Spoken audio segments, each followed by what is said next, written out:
Hello to you viewers of Poland Daily. My name is Maria Kądzielska and this episode is still dedicated to Polish design. Here with us is Malwina Rozwadowska. Thank you very much for coming. Madam, we were talking of course about the Institute of Industrial Design and the role of it and exhibitions which you had here and competitions, especially those devoted to design and to young designers.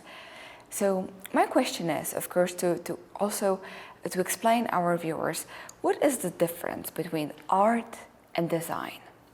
Basically, if you're going to think about that, is if for example, I don't know, you think about ceramics, exactly like an everyday cup that you are using for your coffee. If an artist would create it, he would probably push his imagination. He would do something really amazing. So, and everybody could read it in their own way. This would be basically probably an interpretation of a cup. Instead, a designer would think about the functionality, of course the aesthetics, but how you're going to use it, when you're going to use it, how you're going to wash it, about the materials, and this side of this product. So basically, yeah, that's the difference between art and design. So design looks at the usefulness of the object, also the fact that it needs to be manufactured in many and not single one, because usually painting is done just one or maybe copies, but with caps or with clothes. It's basically the purpose. The artist doesn't have to think about the purpose. The designer has to think about the purpose. Okay, so but still it's not that easy to create something, a good design, because it not only needs to be beautiful, but also has to be useful, durable, able to be copied, not that expensive as well.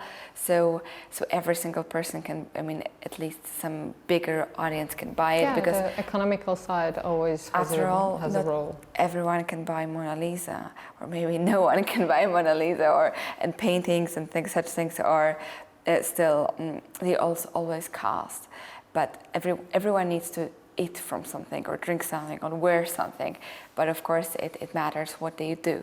So, and what would you say, what are the factors of a good design? It's basically what I said.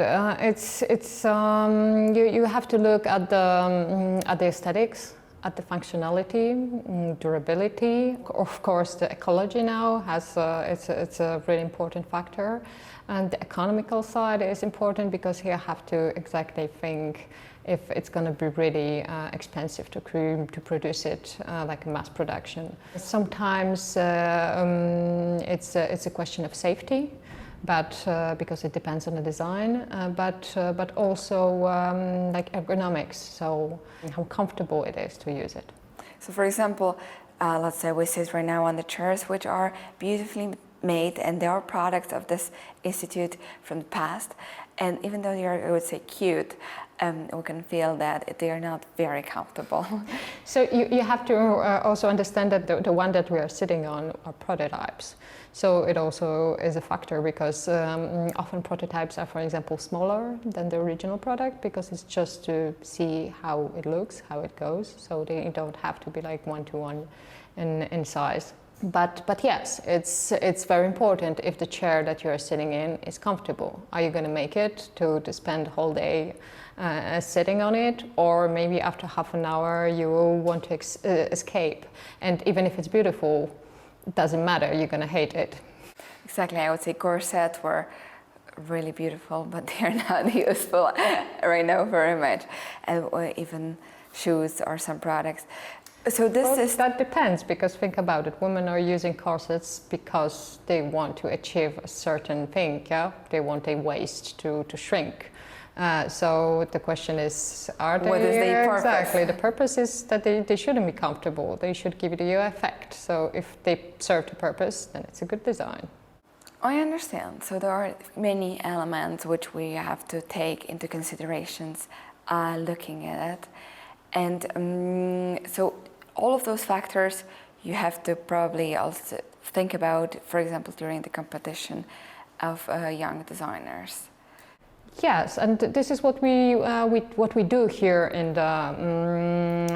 the institute. We through the competition, we are trying to show how a good design is made.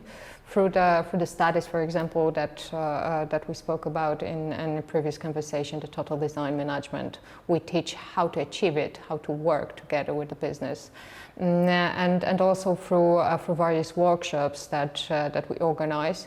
You can learn how to do it, how to achieve a good design at the end of the path.